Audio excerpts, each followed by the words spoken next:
So good afternoon, everything. I am Lodimarlo P. Igos, your student teacher for this afternoon.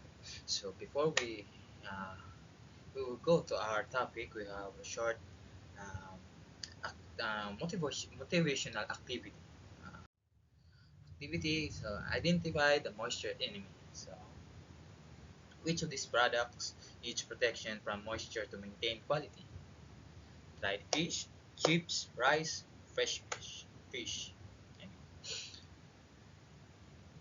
Right, thank you. So, dried fish, highly susceptible to moisture absorption. So, kinahanglan yun niya nga mapanatili iyang fan kanang dryness para sa dili sila matubuan og mga bakterya. Sa chips is moisture causes loss of crispiness. Kung magka-moist sila, ang chips is mukunat or mo buntay nga di na siya crispy. Then sa rice is can develop mold in humid conditions. So if na ay moist ang imuhang rice, matubuan di siya madungag dayon, maputangan sila o ay matubuan siya og mold. So fish is doesn't require desiccant protection. So ang kaning fish is dinani kinahanglan og desiccant or protection para kuan lang para fresh yan. Kinahanglan dapat siya is basa. So, this product must stay dry to maintain their quality. Today, we will learn how to desiccant and measurement tools help control moisture in packaging. So, moisture control in food packaging, understanding desiccants and measurement tools in fish products packaging. Right. Lesson objectives. At the end of the lesson, students should be able to explain the rule of desiccants in controlling moisture inside the food packaging, describe how analytical balances and measurement tools are used in packaging experiments, apply the importance of proper moisture control in packaging fish products, especially in tropical climates like Philippines. So, analysis question. So, question number one is, what do you think is the purpose of the small packets labeled "Do not eat" inside the food packages? Alright, thank you. Question two, what might happen if dried fish absorb moisture during storage? Alright, thank you for that. How can we measure small amounts of these materials accurately in packaging experiments? Alright, thank you. So, let's proceed to our topic. Desiccants, the moisture absorbers. So, desiccants are materials that absorb or remove moisture from the surrounding environment. They are commonly placed inside packaging to maintain a dry atmosphere and prevent moisture damage. In food packaging, moisture is one of the main factors that can cause spoilage, microbial growth, mold formation, and loss of product quality. By absorbing excess moisture inside the package, this can help extend the shelf life and safety of the food product.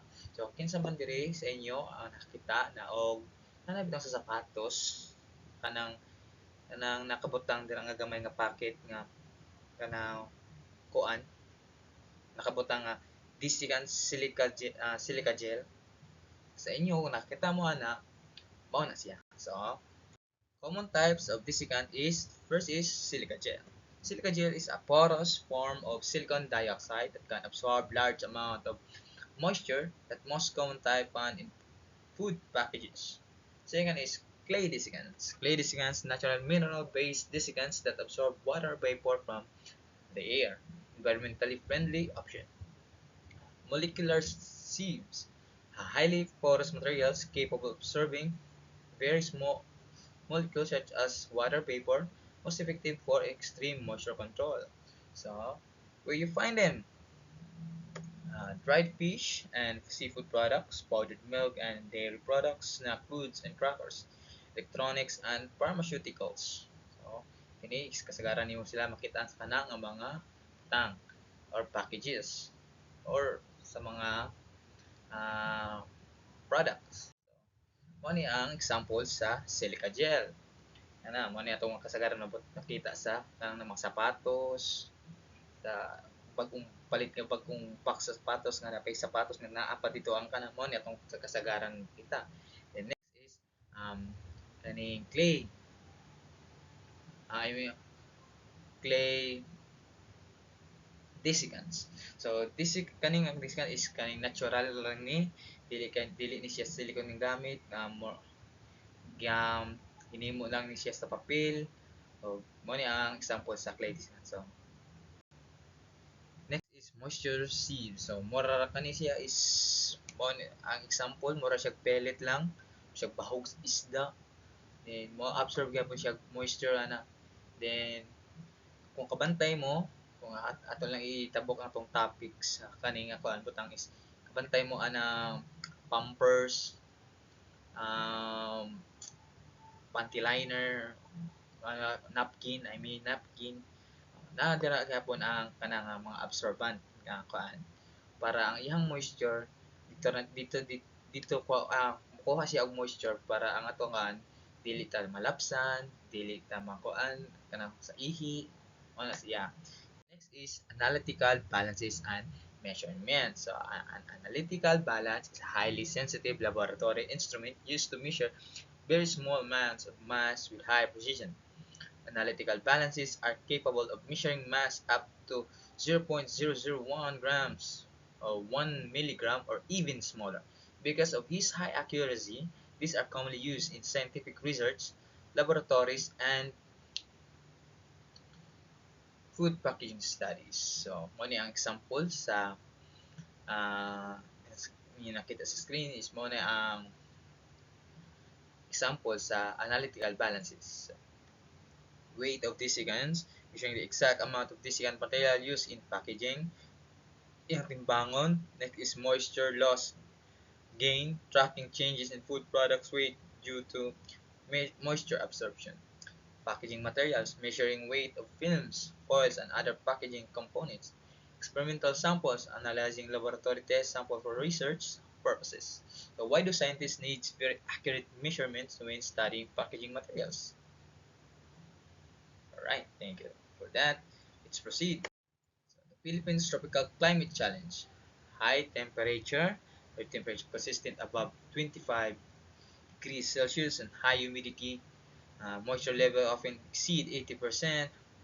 Frequent rainfall, regular precipitation throughout the year. This may increase the moisture present in the air which it can easily enter the packaging is not properly protected. So, mapuni usa nga kuan niya nga kinahanglan gyud nato mo gamit ingani nga kaning mga desiccants kay ang atong at sa Pilipinas is tropical man ta. Since tropical man ta, nay ulan, nay tig-init. Oo. So, kinahanglan gyud nato ni kay most of the year is ting-ulan gyud ta dinhi country. Then fish products at risk. Common products, dried fish, tuyo or daing, smoked fish, tinapa, processed seafood. Moisture damage effects, mold growth, invisible contamination, bacterial contamination risk, unpleasant odor development, loss of texture and quality. So, manufacturers are used disinfectants and moisture-resistant packaging materials to protect fish products during storage and transportation. These methods help ensure the food products remain safe, dry, and suitable for consumption even under humid tropical conditions. So, why is moisture control especially important in the Philippines, Gani? All right, thank you. So, key takeaways. These gums absorb moisture. Materials like silica gel, clay, and molecular sieves maintain dry environments in packaging. Precision measurement matters. Analytical balances measurement down to 0.001 grams for accurate packaging research. Tropical climate demands protection. High temperature and humidity require robust moisture control in Philippine packaging. Safety depends on it. Proper packaging prevents mold, bacteria, and quality loss in fish product. And that's all my report about desiccants, and that's all everything. See you next meeting.